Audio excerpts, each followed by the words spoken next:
Hello good morning everyone. मेरा नाम है मयंक और आप सभी का स्वागत करते हैं एक और नए वीडियो में। तो दोस्तों आज ये हिस्ट्री का तीसरा लेक्चर। आज मैंने बताया था आपको प्री हिस्ट्री शुरू करेंगे। तो मैंने लास्ट टाइम आपको बताया होगा प्री हिस्ट्री को जो है क्रिश्चियन जक्शन थॉमसन ने तीन पार्ट में डिवाइड किया था। उन्होंने बोला था कि प्री प्री हिस्ट्री को हम स्टोन एज और ब्रोंज एज और आयरन एज को मिलाकर पढ़ते हैं।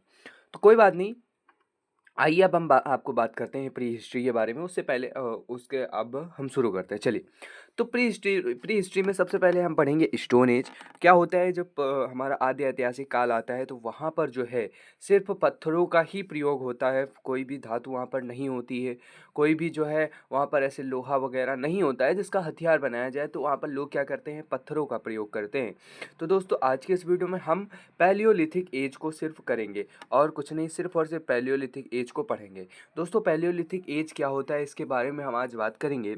और सबसे पहले मैं बता दूं, स्टोन एज जिसको हम बोलते हैं पाषाण काल। तो पाषाण काल को जो है तीन भागों में डिवाइड किया गया था। मैंने आपको कल बताया था। जो है पहला है पैलियोलिथिक एज। पैलियोलिथिक एज को हिंदी में बोलते हैं पुरा पाषाण काल। और मीजोलिथिक एज को हिंदी में बोलते हैं मध्य पाषाण काल। नियोलिथिक एज को हिंदी में बोलते हैं नवपाषाण काल। तो पाषाण काल को तीन भागों में बांटा गया। पैलियोलिथिक एज जिसका अर्थ होता है old stone age, Mesolithic as जिसका अर्थ होता है मिडिल स्टोन एज, और नियोलिथिक एज जिसका मीन होता है न्यू स्टोन एज। तो बेसिकली यहाँ पर स्टोन से जो है क्या इम्प्रूवमेंट आती है। जैसे जैसे इम्प्रूवमेंट आती है, जैसे जैसे डेवलपमेंट होता है, वैसे वैसे हमारी एजेस चेंज होती हैं। तो पैलियोलिथिक एज के बारे में चलिए बात करते हैं। देखो यहाँ पर ना इस मैप में पैलियोलिथिक एज की काफ़ी सारी साइट्स हैं। तो इन साइट्स को हम डिस्कवर करेंगे। यहाँ पर आप देखो तो यहाँ पर एक सर्कल बना है, एक ट्रायंगल बना है और एक जो है स्क्वायर बना है। और साथ में जो है जो सर्कल स्क्वायर और सब कुछ मिलाकर जो बना है वो तीनों में आता है। तो आइए हम बात करते हैं ये सब क्या है। अभी आपके समझ में नहीं आ रहा होगा, कोई बात नहीं, हम आपको समझाते हैं, जाते जाते लास्ट तक आप समझ में आ जाएगा। चलिए शुरू करते हैं। तो आज हम बात करने वाले हैं पैलियोलिथिक एज जिसको बोलते हैं पूरा पाषाण काल। तो इसका टाइम पीरियड क्या होता है, सबसे पहले तो old time period new time period. ये क्या मतलब है? ओल्ड टाइम पीरियड में देखो डिस्कवरीज होती रहती हैं, कभी कभार क्या होता है कुछ चीज़ें नहीं मिल जाती हैं जिस वजह से उसका टाइम पीरियड जो है क्या होता है, बढ़ जाता है। अच्छा, टाइम पीरियड को कैसे कैलकुलेट करते हैं वो मैं आपको बताऊं। देखो मैं आपको एक इम्पॉर्टेंट चीज़ बता देता हूँ जो कि काफ़ी ज़रूरी है, ठीक है। मैं आपको एक इम्पॉर्टेंट चीज़ बता देता हूँ। देखो सबसे पहले तो BC AD के बारे में आपको पता होना चाहिए। अगर नहीं पता है तो मैं बता दूँ, दो चीज़ें होती हैं, एक होता है AD और एक होता है BC। तो एडी का मतलब होता है एडी एडी जो है, देखो एडी जो है वो ईसा मसीह जो होते हैं, हमारे ईसा जी, उनके जन्म से पहले का होता है। बिफोर, सॉरी, आफ्टर, आफ्टर, ठीक है। उनके एक सेकेंड वेट, मैं आपको समझाता हूँ। देखो मैं आपको एक टाइम लाइन बना के दे देता हूँ, ठीक है। वेट, हाँ, मुझे लास्ट पेज पे जाने दो। ओके, सो सी, यहाँ पर जैसे मान लेते हैं ये हमारी एक लाइन है और यहाँ पर ये टाइम है जब हमारे जो हमारे ईसा मसीह जो हैं, जो हमारे जो हैं क्रिस्ट हैं, ठीक है, जो जीसस हैं, उनका जो है यहाँ पर क्या होता है, जन्म होता है, ठीक है। यहाँ पर क्रिस्ट क्या होते हैं, बॉर्न होते हैं। ये एक टाइम पीरियड है। तो इसके पहले का जो टाइम होता है, इसके जो पहले का टाइम होता है, ठीक है, ये टाइम क्या कहलाता है, ये टाइम कहलाता है बिफोर, बिफोर क्रिस्ट, ठीक है। ये टाइम कहलाता है बिफोर क्रिस्ट। यहाँ पर बिफोर क्रिस्ट का मतलब क्या हो गया कि यहाँ पर जो है ईसा मसीह जी का जन्म नहीं हुआ है। फिर ये होता है आफ्टर, आफ्टर क्रिस्ट, ठीक है। जहाँ पर क्या होता है, यहाँ पर जो है ईसा मसीह जी का क्या हो जाता है, जन्म हो जाता है। तो अब इस टाइमलाइन को मैं अगर अच्छे से डिनोट करूँ, ठीक है, अगर मैं अच्छे से इस टाइमलाइन को डिनोट करूँ तो देखो यहाँ पर ये जो होता है, जहाँ पर इनका जन्म होता है, इसको बोलते हैं ज़ीरो, ठीक है। इसको क्या बोलते हैं, इसको बोलते हैं ज़ीरो। और जहाँ पर जो है इनका जन्म नहीं होता है, ठीक है, उसके पहले को हम BC बोलते हैं। तो अगर हम इस देखो हमने अगर आपने जो है मैथ में वो पढ़ी होगी रेखाएं, तो यहाँ पर क्या होता है, यहाँ 1 होता है, फिर यहाँ 2 होता है, तो ये इस साइड बढ़ता है और ये इस साइड बढ़ता है। तो ये भी सेम चीज़ है। तो जहाँ पर BC लिखा है, तो जैसे मान लेते 1500 BC लिखा है, ठीक है। अब 1500 BC और 2000 BC में कौन बड़ा होगा? 1500 BC और 2000 BC में कौन बड़ा होगा? तो हमारा जवाब होगा कि ये जो 2000 BC है, ये पास का टाइम पीरियड है, और ये जो 1500 बीसी है, ये जो 2000 बीसी है ये दूर का टाइम पीरियड है, और ये जो 1500 बीसी है वो पास का टाइम पीरियड है। समझ गए? चलिए, आई होप ये समझ में आ गया होगा। आ जाओ, अब हम आगे बढ़ते हैं। सबसे पहले हम बात कर लेते हैं इसके टाइम पीरियड के बारे में, ठीक है? तो इसका टाइम पीरियड क्या होता है? 5 लाख बीसी से 1000 बीसी इसका टाइम पीरियड होता है। 5 लाख बीसी से 10,000 बीसी इसका टाइम पीरियड होता है, ठीक है? ये कम होता जाएगा। ये कहाँ तक बढ़ता जाएगा? ये 0 तक जाएगा, 0 के बाद बढ़ेगा। ऐसे हम देखेंगे, अगर आज के टाइम पे देखें तो क्या होता है, 2025 से हम आगे बढ़ते हैं, उसको कितना ले जाएँगे? 20,000 ले जाएँगे, ठीक है? लेकिन यहाँ पर क्या होता है? यहाँ पे उल्टा होता है, यहाँ पर उल्टा होता है, सॉरी, यहाँ पर उल्टा होता है। यहाँ पर उल्टा हो क्या होता है कि बड़ी बड़ी बड़ी संख्या आगे होती है और छोटी संख्या पीछे होती है। तो इसका जो ओल्ड टाइम पीरियड है, यानी कि जो पहले डिस्कवरी हुई थी उसके अकॉर्डिंग जो इसका टाइम पीरियड था 5 लाख बीसी से, जो है ये क्या 5 लाख बीसी से 1000 बीसी था, ठीक है? उसके बाद यहाँ पर जो क्या होता है, न्यू टाइम पीरियड क्या होता है, ये 2000 बीसी यहाँ पर बढ़ जाता है, ठीक है? आई होप आपको समझ में आ गया होगा। चलो आगे बढ़ते हैं। अब देखो, पैलियोलिथिक एज का मतलब क्या होता है? देखो, पैलियो का मतलब होता है एंशियंट, पुराना, और लिथिक का मतलब होता है स्टोन। मैंने आपको बताया था ओल्ड, ओल्ड स्टोन एज, ये बोलते हैं पैलियोलिथिक एज को।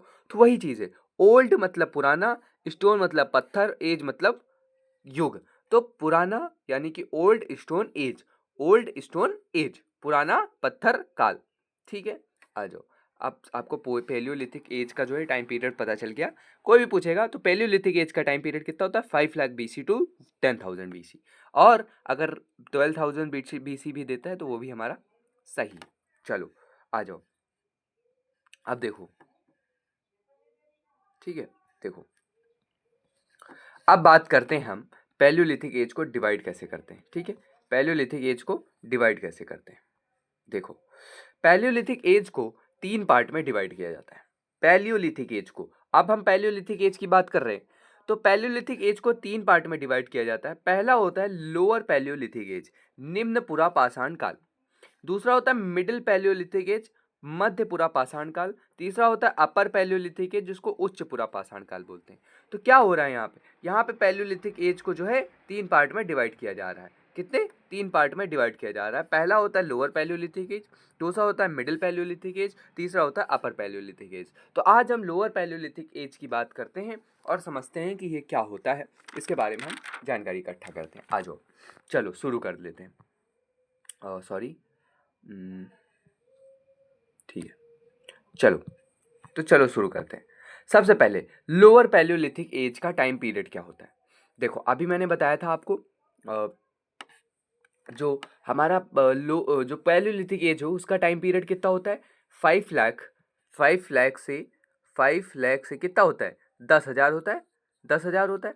मैंने ये बताया था ये कम होता जाएगा, तो क्या 5 लाख और 10,000 के बीच में 50,000 भी आएगा? ठीक है, मतलब आपको समझ में आ गया। कोई यहाँ पर टेंशन नहीं लेना कि ये 50,000 कैसे आ गया, वो तो 10 ही हज़ार था, ये 50,000 कैसे आ गया? तो ये 5 लाख से कम होता जा रहा है, ये 10,000 तक जाएगा तो बीच में 5 लाख भी आएगा, 50,000 भी आएगा। तो लोअर पैलियोलिथिक एज यानी कि निम्न पुरा पाषाण काल का टाइम पीरियड कितना होता है? 5 लाख बीसी टू 15,000 बीसी। अच्छा, यहाँ पर क्या होता है? 90% जो हमारा मानव होता है उसका विकास किस काल में होता है? इसी काल में होता है। 90% जो हमारा जो ह्यूमन है वो डेवलप्ड हो जाता है इस काल में। क्या होता है? सबसे इंपॉर्टेंट चीज़ है, सबसे इंपॉर्टेंट, बहुत सारे क्वेश्चन आए हैं। क्या होता है? इन्वेंशन ऑफ फायर, आग की खोज इसी काल में होती है। अच्छा, आग की खोज अगर इसी काल में होती है तो इम्पोर्टेंट ये है कि करता कौन है आग की खोज? आग की खोज कौन करता है? क्वेश्चन पूछ लेता है आग की खोज किसने की थी, ठीक है? तो हमारा आंसर होगा कि जो हमारा ह्यूमन है उसी का एक जो है पार्ट होता है होमो इरेक्टस। मैंने आपको बताया था कल, होमो होमो इरेक्टस। होमो इरेक्टस के बारे में मैंने कल आपको एक चीज़ बताई थी कि इन्होंने क्या किया था, इन्होंने जो है पहली बार जो है क्या किया था, 2 पैर पर चलना शुरू किया था और आग की खोज की थी। तो इन्होंने क्या किया, आग की खोज की किससे? स्टोन से। आपने बचपन में सुना होगा कि पत्थर से पत्थर मार के जो यहाँ पर आग की खोज कर दी थी, किन्होंने? आदिमानव लोगों ने। तो वही चीज़, पत्थर कौन सा था, इंपॉर्टेंट ये है। देखो, आप लेवल ऑफ कॉन्सेप्ट देखो, पत्थर तक की जानकारी यहाँ पर आपको दी जा रही है कि वो पत्थर कौन-सा था जिससे इन्होंने आग की खोज की, तो वो पत्थर था चकमक पत्थर। चकमक नामक एक पत्थर था, चकमक स्टोन था, जिससे उन्होंने जो है होमो होमो इरेक्टस ह्यूमन ने, अभी तो हम लोग होमो सेपियंस ह्यूमन हैं, बट वो कौन थे? होमो इरेक्टस ह्यूमन थे। तो उन्होंने जो आग की खोज कर दी, किससे? चकमक पत्थर को आपस में टकरा-टकरा कर उन्होंने आग की खोज कर दी। अच्छा, अब बात कर लेते हैं लोअर पैलियोलिथिक एज को किन 2 भागों में डिवाइड किया गया है। देखो, कल्चर का क्या मतलब होता है? कल्चर का बेसिक मतलब होता है संस्कृति। संस्कृति यानी कि लोग, जैसे हम लोग हैं, हम लोग किस संस्कृति से बिलॉन्ग करते हैं? हम लोग सनातन संस्कृति से हैं। और भी लोग हैं, जैसे कोई अगर मुस्लिम है, तो वो मुस्लिम संस्कृति से है, कोई अगर सिख, ईसाई, तो सबकी अलग-अलग संस्कृति होती है। उसी प्रकार यहाँ पर लोअर पैलियोलिथिक एज में 2 प्रकार की जो है कल्चर थे। कल्चर का बेसिक मतलब होता है अ ग्रुप ऑफ पीपल जो एक तरह की एक्टिविटी करते हों, एक तरह की उनकी विचारधाराएँ हों, एक तरह के जो है उनकी सोच हो, समझ हो, उसको जो है हम कल्चर बोलते हैं। तो यहाँ पर 2 तरह के कल्चर पाए जाते हैं, एक होता है सोहन कल्चर, एक होता है मद्रासी कल्चर। हम कल की वीडियो में, कल सुबह 7 बजे जब वीडियो आएगी, तो आपको पता चलेगा सोहन कल्चर क्या होता है, मद्रास कल्चर क्या होता है, इसके अंदर कौन-कौन से जो है इसको डिस्कवर किसने किया था, डिस्कवरी में जो है इसमें जो है इसका नाम क्या है, अदर नेम क्या है, इसमें कौन-कौन से टूल्स यूज़ करते हैं, कैसे प्रकार के हथियार इसमें यूज़ करते हैं। देखो, मैं आपको बताऊँ तो पैलियोलिथिक एज में ज़्यादा माइंड डेवलप नहीं हुआ था, तो लोगों को सिर्फ़ इतना पता था कि जानवर ढूँढना है, उनको मारना है, खाना है, सो जाना है। जानवर ढूँढना, उनको मारना है, खाना है, सो जाना है। तो वो क्या करते थे? मारने के लिए अलग-अलग हथियार ढूँढते थे। अब पत्थर से अगर उसने मार दिया, तो काटेंगे कैसे? तो काटने के लिए वो चॉपर का यूज़ करते थे। चॉपर बताएँगे आपको आगे आगे कैसा होता है। वो पबूल का भी यूज़ करते थे। पबूल क्या होता है? पबूल जो है एक नुकीला हथियार होता है, उसका यूज़ करते हैं। तो आगे बहुत सारी चीज़ें आने वाली, बहुत इंटरेस्टिंग चीज़ें हैं। और आप देखो कि कंटेंट का लेवल कितना अच्छा है, कितनी सारी चीज़ें हम आपको बता रहे हैं, एक भी क्वेश्चन इससे बाहर नहीं जाएगा, तो जुड़े रहना। चलिए, आज की इस वीडियो में इतना ही। आई होप को आपको मज़ा आया होगा। मज़ा आया तो वीडियो को एक लाइक कर देना। मिलते हैं नेक्स्ट वीडियो में। Till then, bye bye. Thank you so much for watching.